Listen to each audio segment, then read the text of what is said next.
नमस्कार दोस्तों, welcome to my YouTube channel success with Hemant sir. आज हमारा टॉपिक है महाराणा प्रताप और मुग़ल। मेवाड़ के इतिहास का ये सबसे महत्वपूर्ण टॉपिक है और सर्वाधिक क्वेश्चन इसी टॉपिक में से आते हैं। हर बार की तरह हम पहले संपूर्ण टॉपिक का विश्लेषण करेंगे और लास्ट में मैंने एक बहुत अच्छा क्वेश्चन आंसर टेस्ट भी दिया है, जिससे कि हमने जो भी पढ़ा वो सारा ज्ञान स्थायी हो जाए। तो शुरू करते हैं। महाराणा प्रताप 1540 से 1597 ईस्वी। महाराणा प्रताप का जन्म 9 मई 1540 को कुंभलगढ़ के प्रसिद्ध बादल महल में हुआ था। ये क्वेश्चन कई बार आता है मित्रों कि महाराणा प्रताप का जन्म कब और कहाँ हुआ था। तो 9 मई 1540 और स्थान था कुंभलगढ़। इनकी माता का नाम था जयवंता बाई और पिता का नाम था उदय सिंह। प्रताप के बचपन का नाम था कीका। प्रताप की पहली पत्नी अजब देव पवार थी, जो कि रामरख पवार की पुत्री थी। इन्हीं से कुंवर अमर सिंह का जन्म हुआ था। क्वेश्चन ये आता है मित्रों कि प्रताप के साथ पहाड़ों वनों में उनकी कौन सी पत्नी ने कष्ट सहे थे। तो आंसर है अजब देव पवार। उदय सिंह के द्वारा भटियारी रानी धीर बाई पर विशेष अनुराग होने के कारण उदय सिंह ने जगमाल को युवराज बनाया, किंतु सामंतों को यह कतई स्वीकार नहीं था। अतः ग्वालियर के राजा राम शाह और जालोर के अखेराज सोनग्रा ने 32 वर्ष की आयु में 28 फरवरी 1572 को राणा प्रताप का गोगुंदा में राज्याभिषेक किया। ये क्वेश्चन भी आता है कि महाराणा प्रताप का राज्याभिषेक कहाँ और कब हुआ। 28 फरवरी 1572 गोगुंदा में। जगमाल अकबर की सेवा में चला गया। अकबर ने उसे जहाजपुर और आंधी की जागीर दी और 1583 में दत्तानी के युद्ध में उसकी मृत्यु हो गई। राणा प्रताप और अकबर। राणा प्रताप ने मुगलों से दूर रहकर युद्ध करने के लिए गोगुंदा से अपना निवास स्थान कुंभलगढ़ में बदल लिया। अकबर द्वारा राणा प्रताप को अपने अधीन करने के लिए उन्होंने 4 शिष्टमंडल भेजे थे। 4 शिष्टमंडल कौन कौन से थे मित्रों। तो सबसे जो पहला शिष्टमंडल था वो भेजा था जलाल खान कोरची के नेतृत्व में अगस्त 1572 में। द्वितीय शिष्टमंडल भेजा था कुंवर मान सिंह के नेतृत्व में अप्रैल 1573 को। कुंवर मान सिंह और राणा की जो भेंट हुई थी वो उदय सागर नामक झील की पाल पर हुई थी। इसके बारे में अमर काव्य वंशावली और राज रत्नाकर भोजन के समय अनबन की बात कहते हैं। ऐसा लिखा हुआ है कि जब भोजन के लिए राणा स्वयं नहीं आए, उनकी जगह उनका पुत्र अमर सिंह आया, तो मान सिंह ने पूछा राणा कहाँ है, तो ये बहाना बनाया कि उनके सर में दर्द कर रहा है। इस बात से मान सिंह बहुत नाराज हुआ और भोजन के समय वहाँ से उठकर चला गया। तृतीय जो शिष्टमंडल भेजा था वो भेजा था भगवंत दास के नेतृत्व में अक्टूबर 1573 को। और चौथा और अंतिम शिष्टमंडल भेजा गया राजा टोडरमल के नेतृत्व में दिसंबर 1573 को। अब अकबर की सारी रणनीति फेल हो गई, तो उसने कहा कि अब तो युद्ध ही आखिरी उपाय है। अतः हल्दी घाटी का युद्ध हुआ महाराणा प्रताप और अकबर के सेनानायक मान सिंह के बीच में। हल्दी घाटी का युद्ध हुआ 18 जून 1576 में। इस युद्ध में अकबर और राणा प्रताप की सेना का जो अनुपात था वो था 4:1। अकबर की ओर से सेनानायक था कुंवर मान सिंह कछवाहा और राणा प्रताप की ओर से सेनानायक था पठान हकीम खां सूर। 18 जून 1576 को हल्दी घाटी का युद्ध प्रारंभ हो गया और ये हुआ था रक्त तलाई नामक स्थान पर। कई बार ये क्वेश्चन आता है मित्रों कि हल्दी घाटी के युद्ध में कौन सा इतिहासकार या साहित्यकार उपस्थित था। तो इस हल्दी घाटी के युद्ध में अब्दुल कादिर बंदायूनी साहित्यकार उपस्थित था और इसकी पुस्तक का नाम था मुंतखाब उल तवारिख। इस युद्ध में राणा प्रताप के साथी थे ग्वालियर का राजा राम शाह तोमर, ताराचंद भील नेता पूंजा, हकीम खां सूर।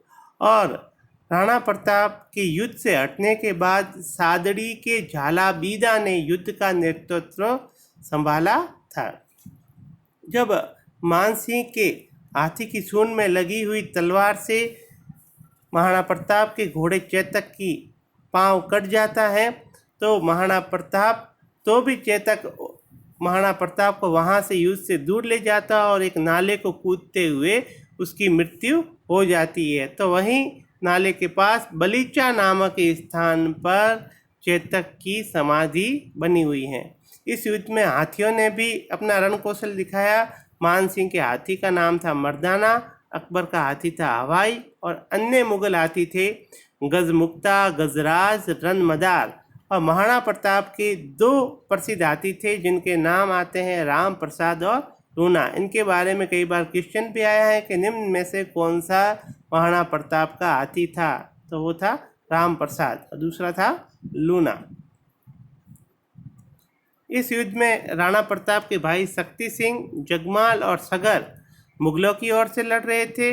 इस युद्ध में अकबर की विजय हुई, किंतु यह विजय पूर्ण नहीं हुई। क्यों? क्योंकि मुगल राणा प्रताप को पकड़ नहीं सके। इस युद्ध के बारे में अलग अलग विद्वानों ने इस युद्ध को अलग अलग नाम दिया है। कर्नल जेम्स टॉड ने हल्दी घाटी की युद्ध को मेवाड़ की थर्मोपल्ली कहा है। अबुल फजल ने खमनोर का युद्ध और बंदायू ने इसे गोगुंदा का युद्ध कहा है। हल्दी घाटी के युद्ध के बाद बारी आती है कुंभलगढ़ की युद्ध की और ये हुआ था 1578 ईस्वी में। हल्दी घाटी के युद्ध के बाद राणा प्रताप ने कुंभलगढ़ को अपनी राजधानी बनाई। ये क्वेश्चन भी आता है मित्रों कि हल्दी घाटी के युद्ध के बाद राणा प्रताप ने कौन से स्थान को अपनी राजधानी बनाया? आंसर है कुंभलगढ़ और मुगलों पर आक्रमण करना प्रारंभ किया। इससे क्रुद्ध होकर अकबर ने 1577 में शाहबाज खान को मेवाड़ पर आक्रमण करने के लिए भेजा। शाहबाज खान 2 बार और मेवाड़ पर आक्रमण किया, लेकिन वह असफल रहा। इसके बाद 1580 ईस्वी में अकबर ने अब्दुल रहीम खान खाना को भेजा, लेकिन वह भी असफल रहा। भामा शाह से भेंट। लगातार युद्ध से महाराणा प्रताप के पास धन की कमी होने लगी। तब 1580 ईस्वी में चूलिया ग्राम में भामा शाह ने अपनी निजी संपत्ति से राणा को 20,000 स्वर्ण मुद्राओं से आर्थिक सहायता की, जिससे राणा ने 25,000 सेना का 12 वर्ष तक निर्वाह किया। इसलिए भामा शाह को दानवीर और मेवाड़ का उद्धारक कहा जाता है। दिवेर का युद्ध 1582 ईस्वी में राणा प्रताप ने मुगलों के दिवेर छावनी पर जबरदस्त आक्रमण किया। इस समय दिवेर का जो सूबेदार था वो था अकबर का काका शेरीमां सुल्तान खां। कुंवर अमर सिंह ने अपने भाले के वार से सुल्तान खां को मार दिया। इससे मुगल सेना भाग खड़ी हुई। इस युद्ध में मेवाड़ को राजपूताना में अभूतपूर्व प्रतिष्ठा मिली। कर्नल टॉड ने युद्ध को प्रताप के गौरव का प्रतीक माना है और इसे मेवाड़ का मैराथन कहा जाता है। बहुत ही इम्पोर्टेंट बात है, मेवाड़ का मैराथन। हल्दी घाटी के युद्ध को कर्नल टॉड ने मेवाड़ की थर्मोपल्ली कहा है और दिवेर के युद्ध को कर्नल टॉड ने मेवाड़ का मैराथन कहा है। 5 दिसंबर 1584 ईस्वी को अकबर ने जगन्नाथ कछवाहा के नेतृत्व में एक विशाल सेना मेवाड़ के विरुद्ध रवाना की, लेकिन इसे कोई सफलता नहीं मिली। 1584 का यह अभियान अकबर का प्रताप के विरुद्ध अंतिम अभियान था। अब राणा प्रताप ने चावंड को अपनी राजधानी बनाया। ये क्वेश्चन कई बार आता है कि राणा प्रताप ने सबसे अंत में अपनी राजधानी किसे बनाया था? चावंड को, और यहीं पर इनकी मृत्यु हुई थी।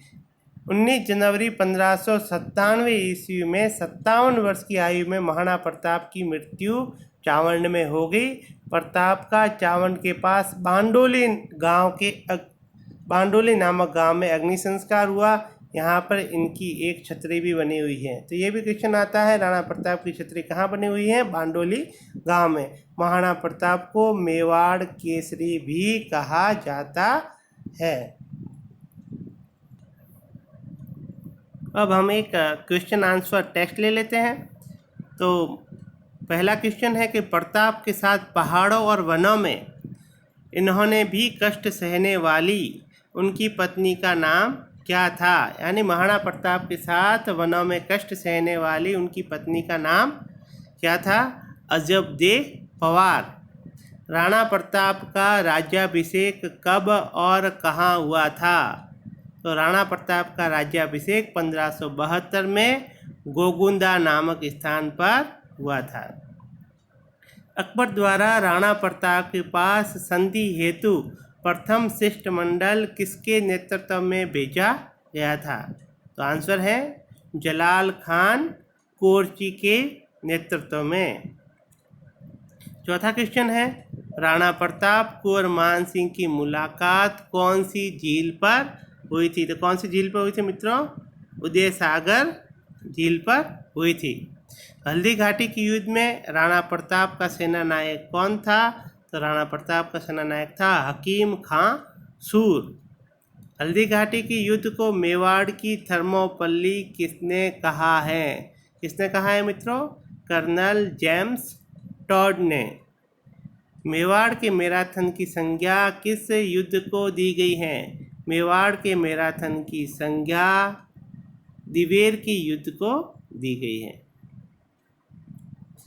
राणा प्रताप ने किस स्थान को अपनी अंतिम राजधानी बनाया? कौन से स्थान को? चावंड को। और मित्रों ये 2 क्वेश्चन अब आपके लिए हैं, इसके आंसर आपको देने हैं। कमेंट बॉक्स में इसके आंसर आप जरूर दें। तो पहला क्वेश्चन आपके लिए, चेतक की समाधि कौन से स्थान पर है? और दूसरा क्वेश्चन है, महाराणा प्रताप के हाथियों के नाम क्या थे? इन दोनों क्वेश्चनों को आप इनके आंसर कमेंट बॉक्स में ज़रूर देवे।